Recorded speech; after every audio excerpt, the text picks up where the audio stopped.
Okay, so a trip to York Minster. And then starting on this trip was looking at it from the outside walls. So then we got into the cathedral, or rather the cathedral grounds.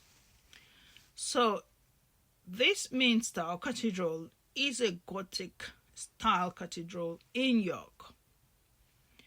It is the seat of the Archbishop of York. It is an overwhelming size combined with a light airiness. So on approaching this place, you will be amazed at the size of this cathedral. York Minster Cathedral has Britain's richest collection of stained glass. And when you actually approach the building, you will see this for yourself. The famous Five Sisters window is in the north transept. So what you're going to be hearing there got various angles to this amazing building. The Great East window is larger than a tennis court.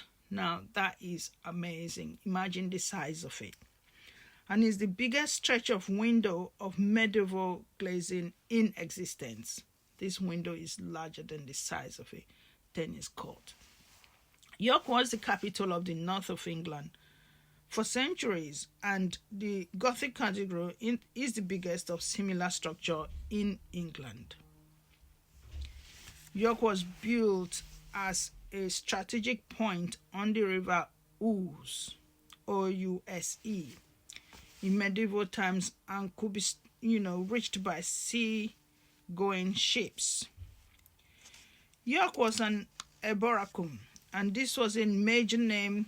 It was a name given to it by the Roman army base, because it was a Roman army base with administrative center, and the arboretum was the name the Romans called it.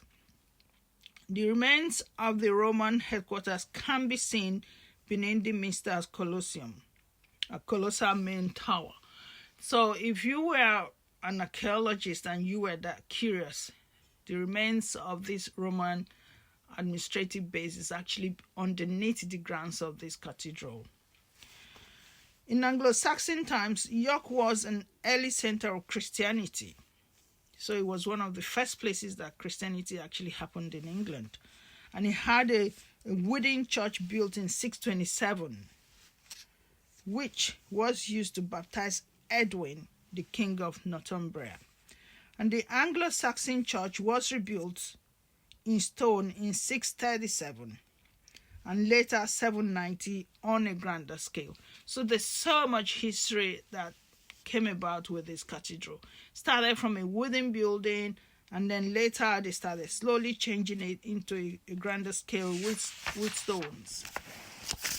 Now the church was badly damaged when the Normans took York in 1069. So it started with the Romans, then now the Normans, and it was destroyed again in 1075 by the Danes. So Romans, Normans, and now the Danes. In 1215, Walter de Grey became the Archbishop of York and began rebuilding York Minster in 1220. The project York Minster took over 250 years to complete. So this massive building you see took over 250 years to complete. So can you imagine what this means? Because centuries and centuries, and people who started watching the building coming up were no longer here. 250 years. Nobody's existed that long since modern times, of course, apart from the biblical times where we had people lasting thousands of, or 900 and something years being Methuselah. But we're talking 250 years to finish a building. The church was built in stages, naturally, because of this number of years that it took to build. It was done in stages. And then the north and the south transepts were completed in 1250. And the chapter house was completed in 1290s. Then the main nave was completed in 1360. The minster was consecrated in 1472 when it was completely declared completed. And the twin west towers were also completed in the same year, being 1472. So the Great Peter Bell was installed in 1845. So see how everything was just happening in different stages. Now the church was restored again after serious fires. There have been several fires that affected this building. One was in 1753, another one was in 1829, and another one again was in 1840.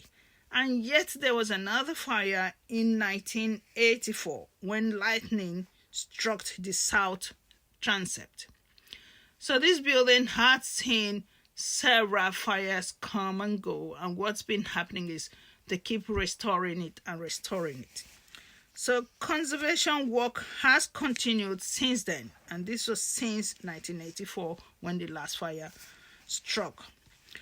You could get more information about York Minster from Britannica.com, and then there's also the website of the church itself, yorkminster.org. But some more interesting information about York Minster is the one about Constantine the Great, who was the Emperor of York, or Ebaricum as it was called then, and this was in circa 71. So you see an image of Constantine at some point towards the end of this video. Now, I had to try and find out which other cathedral is bigger than this in England or Britain. And then it turned out Liverpool Anglican Cathedral is the biggest in England. And it's got 9,687 square meters. Followed by St. Paul's Cathedral, 7,875 square meters.